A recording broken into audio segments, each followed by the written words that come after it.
your story about Nebraska kind of reminds me a little bit of when my father was stationed at Offutt, and we lived in Papillion. And in Nebraska, we usually got fairly nice, sizable snowstorms and blizzards. We still went to school. And it was from being transferred from Offutt to the Pentagon. We moved to Fairfax, and it was during the summer. And I remember we got into the winter, and it snowed 1 inch. And the radio says, "No school today." So I just was amazed at how easy it was for kids to get off in the winter around here. All right, well, I want to thank the Chamber for allowing me to come to say a few words this morning. I have to apologize because I'm not as well prepared as I wish I could have been. It has been a week with a lot of things going on. And starting out today at 7:30 or 8 o'clock in the morning and getting home at 11 o'clock at night. And unfortunately, it hasn't left much time to prepare, so I threw something quickly together last night when I got back from being down in Richmond with a meeting of all the mayors and chairs of the Golden Crescent of Virginia, and I'll talk a little bit about that. I am delighted.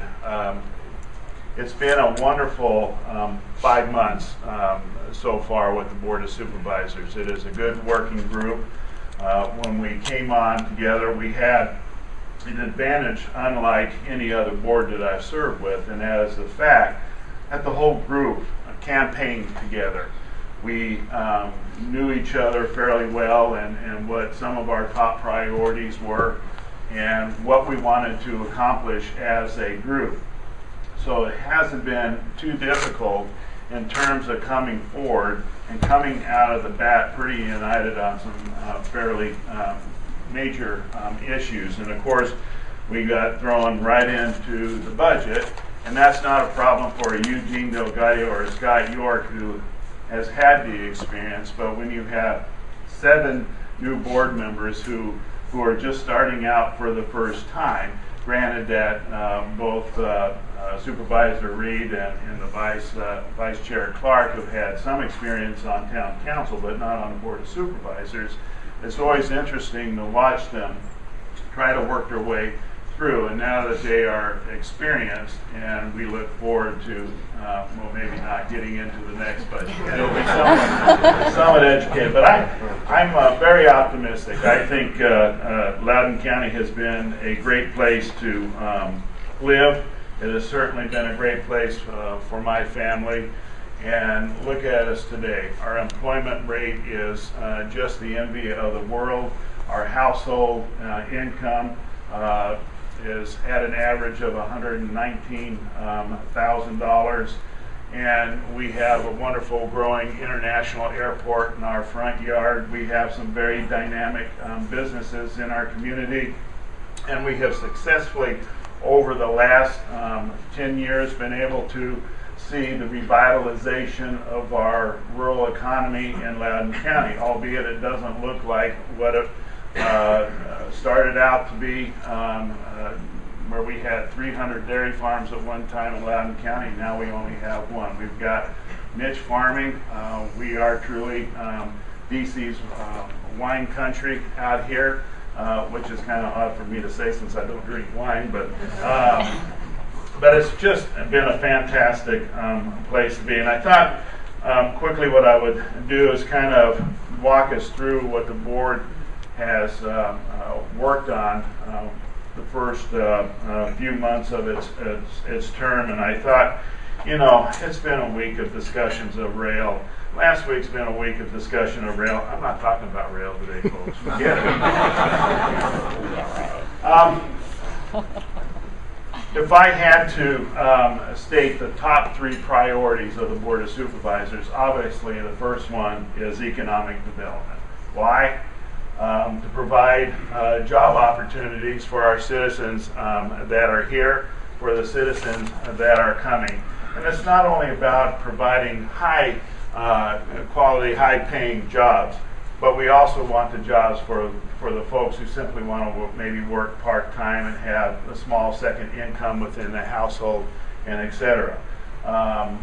So we are working not only to bring great corporate offices and corporations into Loudoun County, but we are also working to hopefully bring also retail business in here and to fill out many of the vacancies that we have, and also to provide opportunities for those developments that have come through the process and rezoned but have yet started to develop. But it is also to expand our commercial tax base.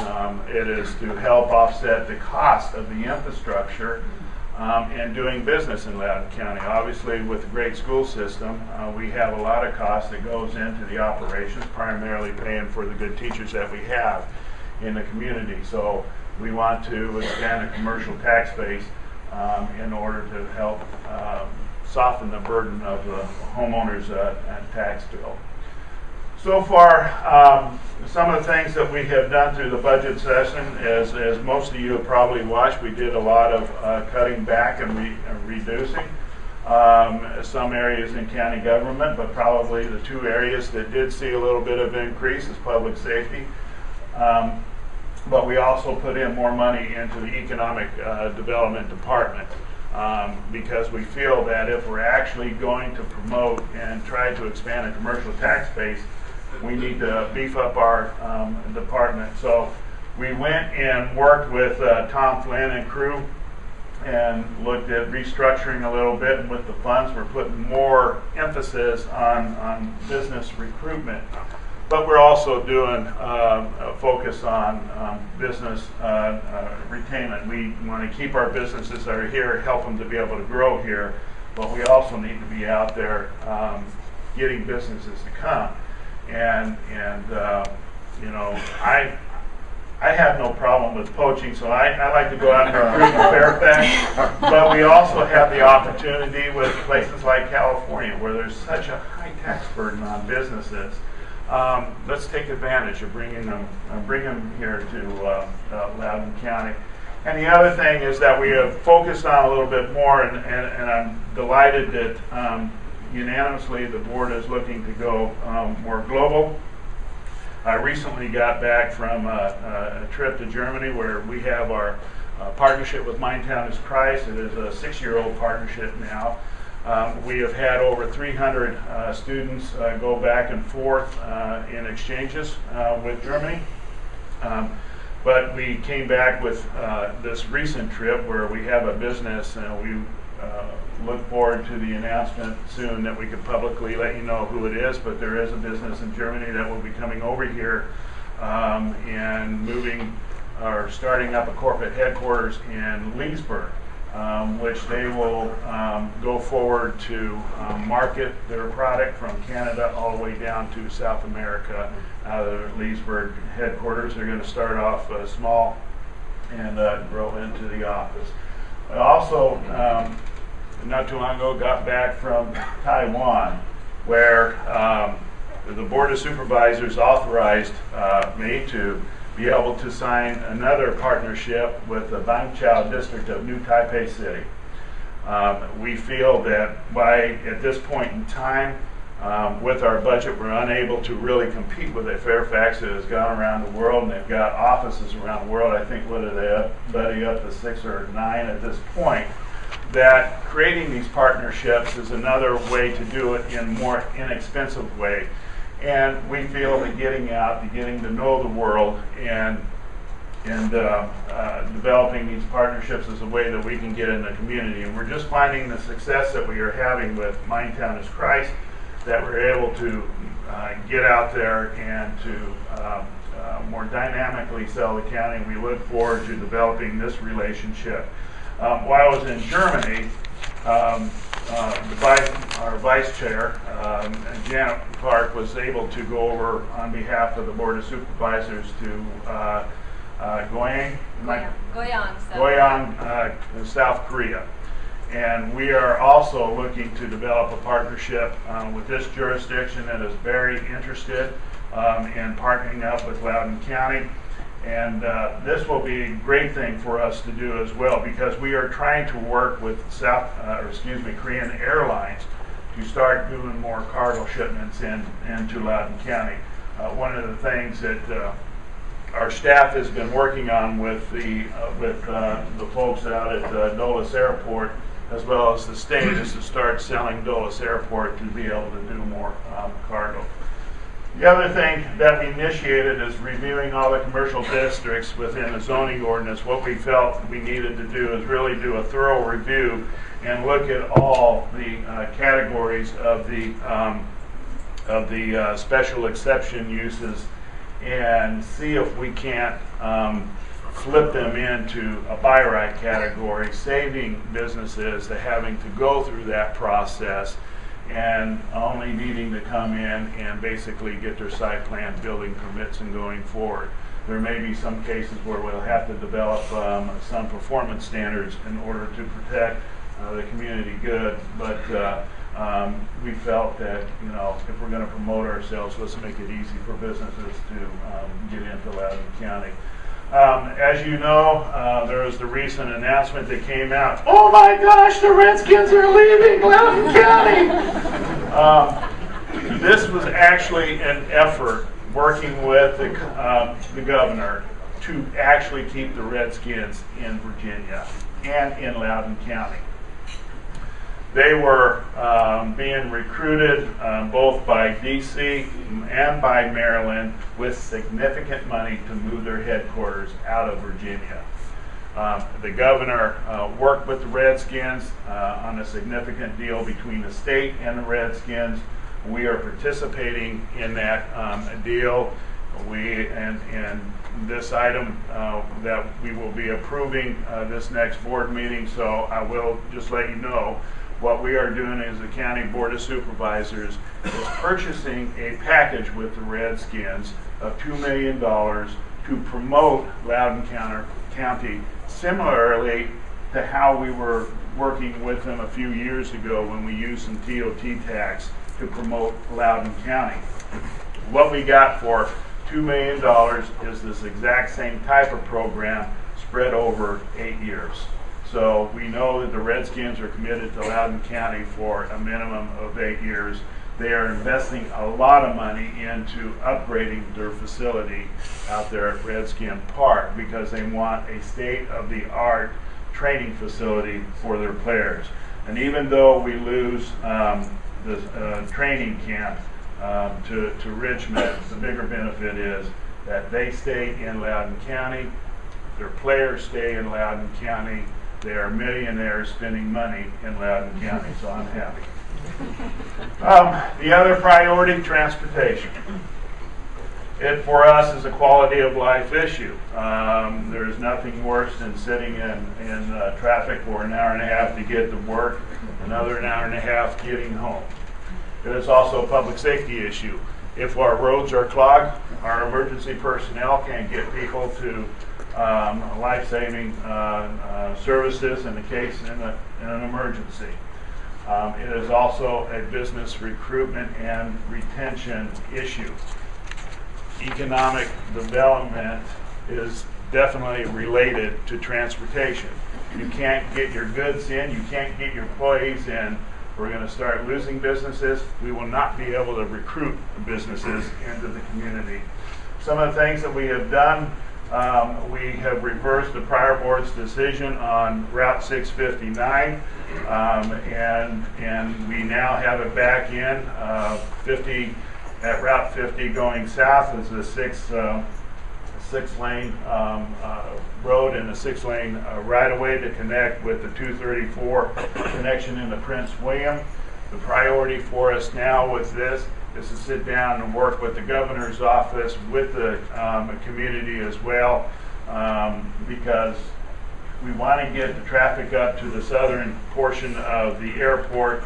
What we are really missing is the plan, once they get up on the 659, how to get them over to 606 into the airport. The other issue along with this is whatever we plan, we have to secure it now.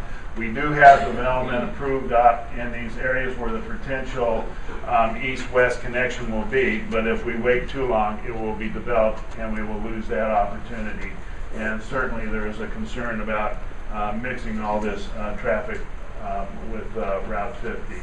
We are also have put together or are putting together a list of needed road improvements. We have asked staff to go back, look at the eastern end of the community, basically 659 and 659 realign east. Let us know where all our missing links are. Tell us how much it will cost to construct. Tell us whether or not they've been proffered. And if they've been proffered, if there's a cash in lieu payment where if we were to go ahead and build the road, then the developer would be responsible for paying cash back to the county to reimburse us. This is a fairly big work effort by the staff because there's a lot of research that has to be done to go through the rezonings to search out what has been proffered. The other thing I'm happy to announce today that yesterday the subcommittee of the Commonwealth Transportation Board has recommended approval of the application for the request for money from the Governor's Infrastructure Bank for the building of Gloucester and Pacific. So they will, the Transportation Board on the 20th of June will vote, and I've been assured by the Secretary of Transportation there are no issues that this will be an upvote for us. This is a huge win, folks, for us, because this actually gains us about 6 years, even more, in getting this important piece of Gloucester Parkway built. So I want to thank Mike Scott and the Kincora folks for pushing this, and all others who have been involved in getting this done. And of course, the other important thing to us is government reform. We have this desire to be much more efficient in what we do. And efficient has a lot of terms for us in meetings. One, we want to be efficient when a business comes in, that we can quickly get them through the process. We want to be efficient so that we are making sure that we are spending every dollar we receive from tax our citizens, that we are spending it effectively and wisely, and making sure that our government is as very fiscally efficient and responsible as that we can be. And one of the things that we have done to go forward with this is we appointed a reform commission, and these individuals that are being led by Tom Julie, who's the chair, Scott Hamburger, who's the vice chair of this group, are looking at county government's the structure, and are going to come forward with several recommendations for what they see for how we can make sure that we can ensure that the county is functioning efficient, perhaps to change an organization, because what we have done 5 years ago and what we've been doing for the last 20 years may need to change as we go forward. Just because we've done it in the past one way doesn't mean we need to do it the same in the future. They will be coming to the board on June 19th with their first round of thoughts for us to the board. And I believe that the topic they are going to discuss is really about going to an economic development authority. So I look forward to that discussion. That will be at 5 o'clock on June 19th. If anybody wishes to tune in via webcast or come join us. We have also working to amend the zoning ordinance to allow schools and other government facilities as a by right use. This will save significant time, significant money for us, and so we initiated that after several nights of discussions during the budget season, and I believe the Joint School Board and Board of Supervisors Committee is also working on that. So these are probably, again, the three top priorities. We will be holding a strategic session at the end of the month to refine our program and how we want to move forward, accomplishing everything. We still have to make sure we organize staff to help us in terms of getting our goals accomplished. Now, I lied to you because we're going to get into the topic we want to talk about. Every board of supervisors that I've served on usually has the 800-pound gorilla on his back. In 2000, it was the controversial downzoning of the west and the upzoning of the east for commercial. In 2004, it was settling some of the lawsuits that occurred because of what happened in 2000. In 2008, one of the controversies that really divided the board going through it was the discussion of the HCA proposal to build a hospital off the Greenway, and obviously, as we know right now, the rail discussion. And I have to feel for my colleagues. See, I've had the advantage because I've worked on this project since my days on the Planning Commission in '95. And we're asking 7 individuals who have come on in January and have to soak all this information in and decipher through it and what is and what isn't. And obviously, I believe it is important for us to do what we can to make rail to Loudoun happen. I was very delighted that this week the WMATA folks have reversed their position on the PLA. We have said all along that we have no problem with the PLA being voluntary and done just exactly like it was done on the phase 1. And so they have done what they've needed to do. This helped lifts a great burden off of us. It goes away, and now all eyes are on us. And I had to do this. This is my oldest grandson. So I want to go through the kind of quickly the scope of the project. I'm sure you all know this and heard this, but it just helps me a little bit. The last station in Loudoun County is at Route 772 station, and it is between the Moorfield project and Loudoun Station. And these 2 developments were rezoned with the anticipation of rail coming to Loudoun County. They are mixed-use developments from residential to retail and office uses. Route 606 station is on MWA property in the median of the Greenway, slated for commuter parking, and commercial development that is on private property just north of the MWA property and the station, and there is some commercial property just slightly to the south side.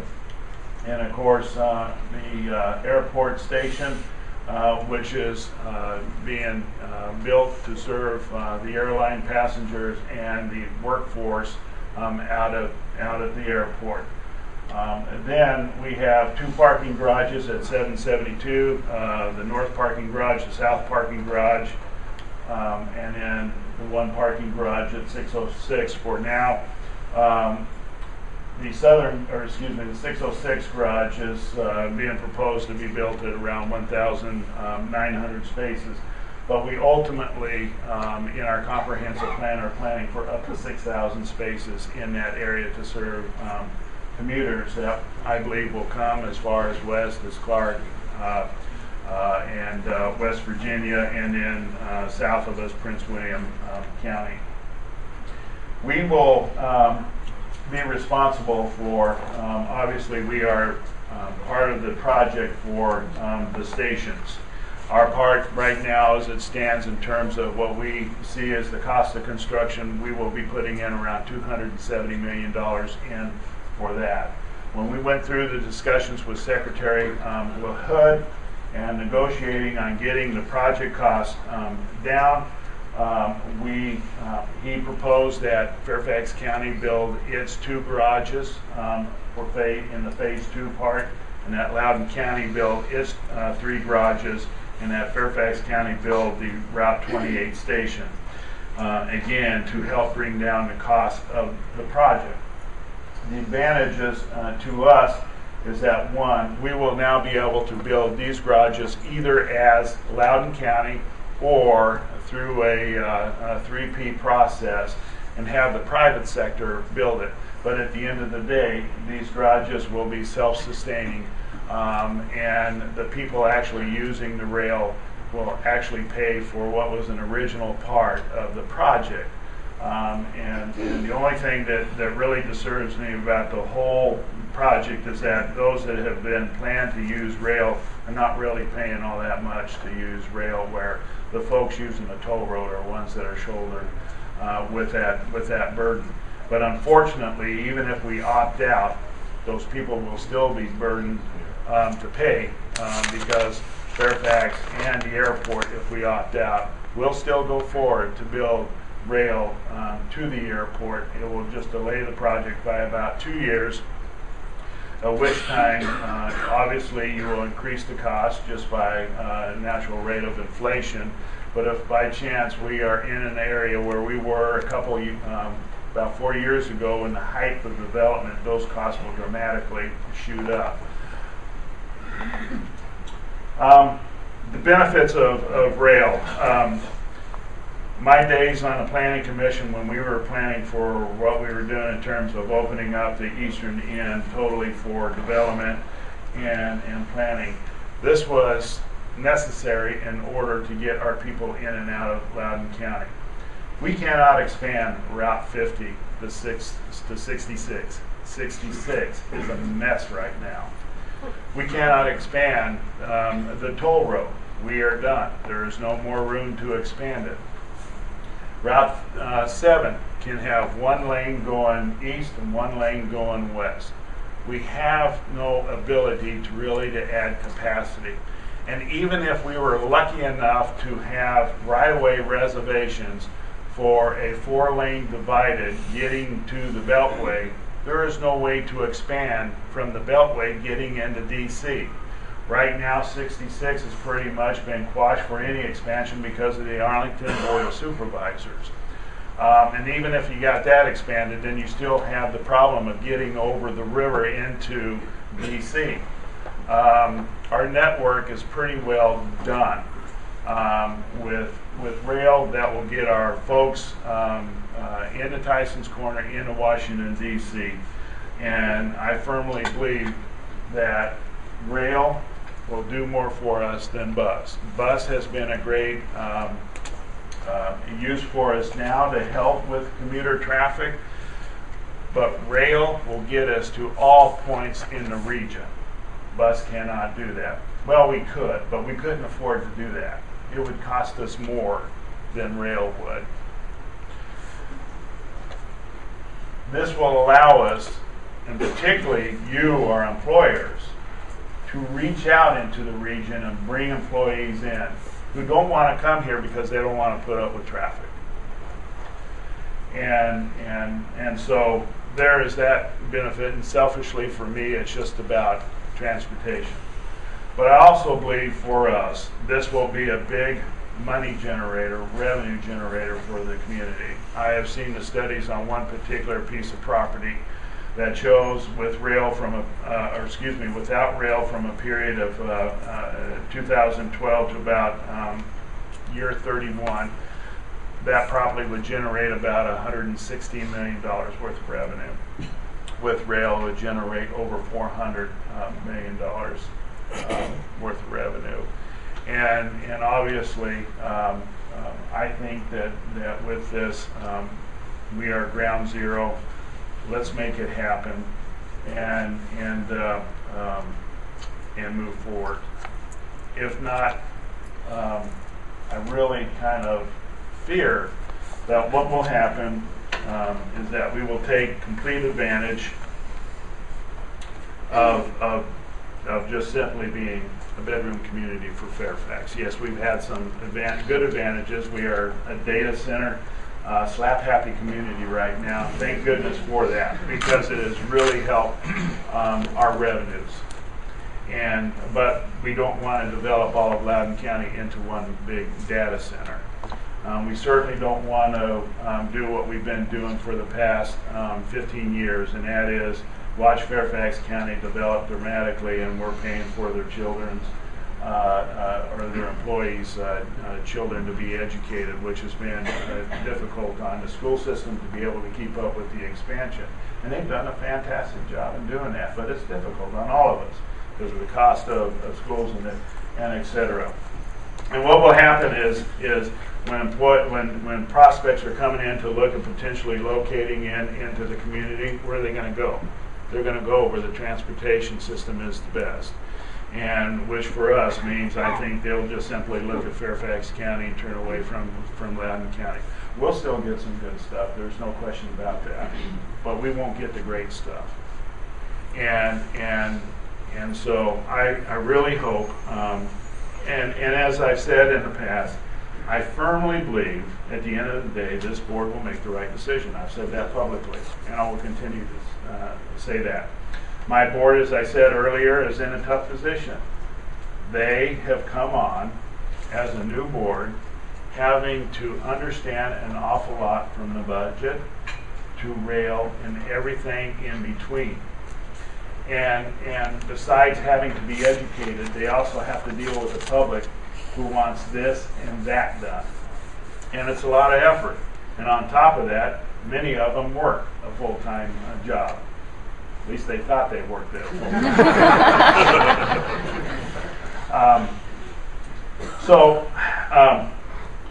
What's our next steps? We are having another meeting Thursday night to finish up discussions on financing.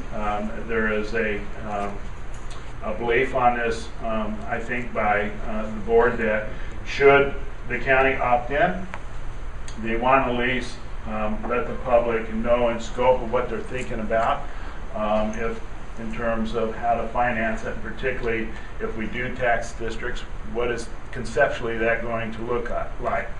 We do not have enough time at this time to be able to adopt tax districts. There's a lot of work and prep that has to be done. If we go forward and do that, we believe all that will be done and taken care of by December, assuming the board opts in. Again, I am very optimistic that they'll make the right decision. We had a very, very good work session this past Wednesday night, I believe it was. I lost all track of this week. So things with what MWA has done, where we were this past week, I will say I think the train is moving in the right direction. Now I want to switch tracks for 1 minute.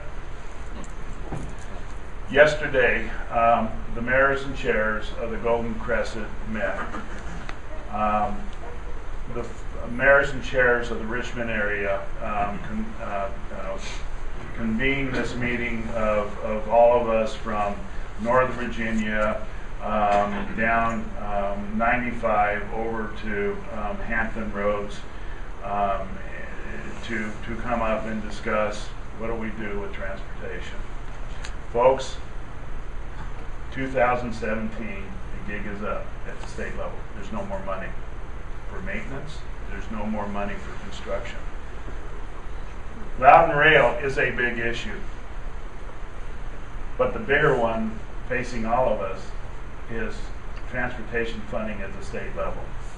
So I would encourage the chamber to really watch this issue, understand it, and work with our state delegation to find solutions. And I don't want to offend anybody, I'm just being Scott York, but at the end of the day, the Tooth Fairy does not build roads. It takes revenue, and we have to have the revenue. And we've got some major projects right now that we need to do. 659, 606 as a priority, and whatever the connection will be from 659 over to 606. And there's a whole heck of a lot more. And quite frankly, I'm tired of tolls. tolls are not a good function to pay for a road when they are at $4.80 a pop. You know, if it was $1, $25, $50, that's one thing, but at $4.80 a pop to go 13 miles or a half mile. And we need to understand getting commerce in and out of a Loudoun County or a Fairfax County, getting employees in and out of a Loudoun County and a Fairfax County makes for a healthy economy, which benefits the entire Commonwealth of Virginia. When we have high income and when we have more employees move into our community, the state gains more revenue. If we can't get people in, we start shutting down. The net effect is the state starts shutting down and revenue gains. So I hope we can solve that issue, and the mayors and chairs of the Golden Crescent after the meeting yesterday, they're loaded for bear. So keep in mind, folks, let's encourage our state delegation. Let's help them solve this challenge. Again, I want to thank the Chamber for allowing me to come here this morning. So I will go ahead and take the opportunity for questions. Mindy.